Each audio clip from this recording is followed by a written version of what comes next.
Bugbog ang inabot ni Robert Bolick, ilang beses na knockout si Berto, dinurog lang ang NLEX Road Warriors. Patapos na lang ang laban, magkakagulo pa, nag-aayaan ng suntukan sa labas ang mga rookie. Nag-amok pa si Nieto at Kentoy Salado, finally nakapagpakitang gilas na sa Fuel Masters. So bakbakan sa pagitan ng NLEX Road Warriors at Phoenix Fuel Masters. Well, simula pa lang naka-attack mode na agad si Robert Bolick sa kanilang 5-0 run. Nilinis pang butas ng rim sa unang tikada ni Robbie Herndon, pero right after nyan, JJ Alejandro at Ken Taffin, solid start para sa streaky shooters ng Phoenix na kumana ng combined 16 points. Lahat ng starters ng Fuel Masters nakapagtala ng puntos. Kentoy Salado kumana ng bailout 3-point shot. Off the bench naman, Jan Nermal para sa NLEX nakapagtala rin ng 5 straight points. Abante nga lang ng 7 points ang Phoenix Fuel Masters sa pagtatapos ng opening frame 17-24. Second quarter, nagtuloy-tuloy pang mainit na ranayan ng Phoenix Fuel Masters sa kanilang another 11-0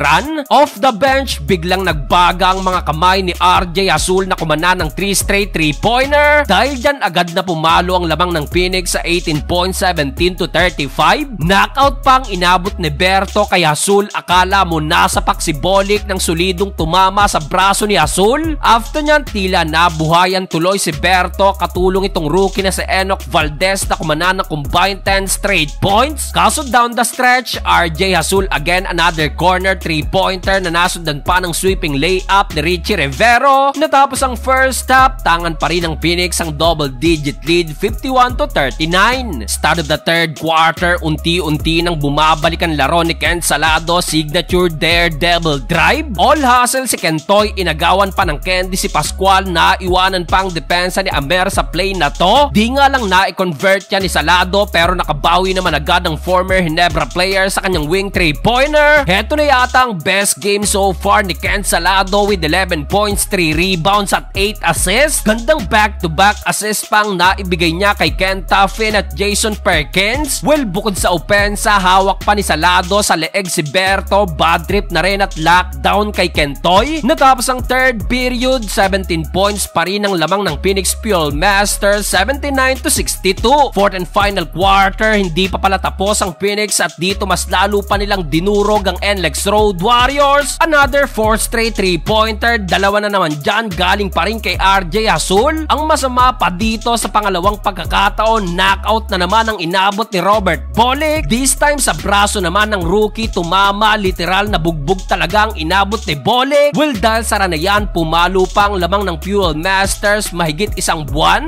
Down the stretch, magkakasuntukan pang mga rookie na si Ken Taffin at Enoch Valdez. Abay, nagkahamunan pa sa labas ang dalawa at matapos yan, gusto ring mambanat ni Matt Nieto, pinunit pa ang kanyang jersey. Sa uli, literal na durog ang inabot ng NLEX sa Phoenix Fuel Masters.